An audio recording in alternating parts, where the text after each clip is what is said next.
പണ്ടൊരു കാട്ടിൽ ബുദ്ധിമാനായ ഒരു വയസ്സൻ മൂങ്ങയുണ്ടായിരുന്നു. കാട്ടിലെ മൃഗങ്ങൾക്ക് ഒരു സഹായിയായിരുന്നു ആ മൂങ്ങ. അവരുടെ പ്രശ്നങ്ങൾക്ക് വഴികൾ കാണിച്ചു കൊടുക്കുന്ന ആ മൂങ്ങയപ്പൂപ്പനെ അവർക്ക് അത്രയ്ക്ക് ഇഷ്ടമായിരുന്നു. അങ്ങനെയിരിക്കെ ഒരിക്കൽ സാമിക്കുട്ടൻ എന്നൊരു അണ്ണാൻ മൂങ്ങയപ്പൂപ്പനെ കാണാനെത്തി. സാമിക്കുട്ടനെ കണ്ട അപ്പൂപ്പൻ ചോദിച്ചു, മോനെ സാമിക്കുട്ട, സുഖമല്ലടാ നിനക്ക്? സാമിക്കുട്ടൻ സങ്കടത്തോടെ പറഞ്ഞു, അപ്പൂപ്പ, ഈ രാത്രികൾ എനിക്ക് വല്ലാത്ത പേടിയാ. ഇരുട്ടും ഒന്നും കാണാനും കഴിയില്ല. മരപ്പൊത്തിൽ കണ്ണടച്ചിരിക്കും ഞാൻ. എന്നെ ഒന്ന് സഹായിക്കാമോ അപ്പൂപ്പ?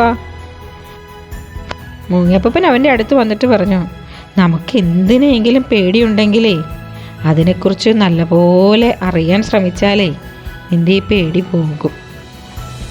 ഞാനൊരു കാര്യം ചോദിക്കട്ടെ, നീ ഇപ്പോൾ കാണുന്നത് തന്നെയല്ലേ രാത്രിയിൽ അവിടെ ഉണ്ടാവൂ?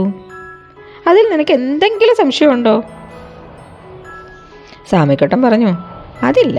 നിന്റെ മരപ്പൊത്തിൽ ഇരുന്നു കൊണ്ട് കണ്ണു തുറന്ന് ഒന്ന് പുറത്തേക്ക് നോക്കിക്കേ. രാത്രിയുടെ ഭംഗി നിനക്ക് കാണാൻ പറ്റും. ഭംഗിയോ? സാമിക്കുട്ടൻ ചോദിച്ചു. അതെ, ഭംഗി തന്നെ, അപ്പൂപ്പൻ പറഞ്ഞു. നീ ഇരുട്ട് മാത്രം കാണുന്നത് കൊണ്ടാണ് ഈ പേടി വരുന്നത്. ഒന്ന് ശ്രദ്ധിച്ചു നോക്കിയാൽ വെളിച്ചം കാണാൻ പറ്റും.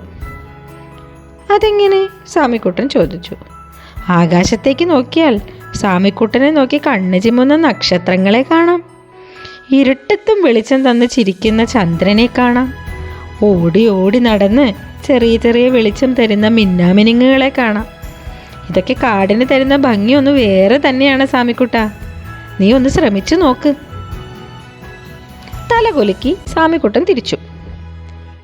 രാത്രിയാകുമ്പോഴേക്കും അവൻ അവൻ്റെ പൊത്തിൽ കയറി പതുക്കെ ആകാശത്തേക്ക് നോക്കി. ശരിയാണല്ലോ, നക്ഷത്രങ്ങൾ എന്നെ നോക്കി കണ്ണ് ചിമ്മുന്നുണ്ട്. അതാ ചന്ദ്രൻ ചിരിക്കുന്നുണ്ട്. വെളിച്ചം വരുന്നുണ്ടല്ലോ. ഇപ്പം എനിക്കെല്ലാം കാണാൻ പറ്റുന്നുണ്ട്. അപ്പൂപ്പൻ പറഞ്ഞത് ശരിയാണ്. പേടിയുള്ളതിനെക്കുറിച്ച് കൂടുതൽ അറിഞ്ഞാൽ അതങ്ങ് പോകും. നന്ദി അപ്പൂപ്പ.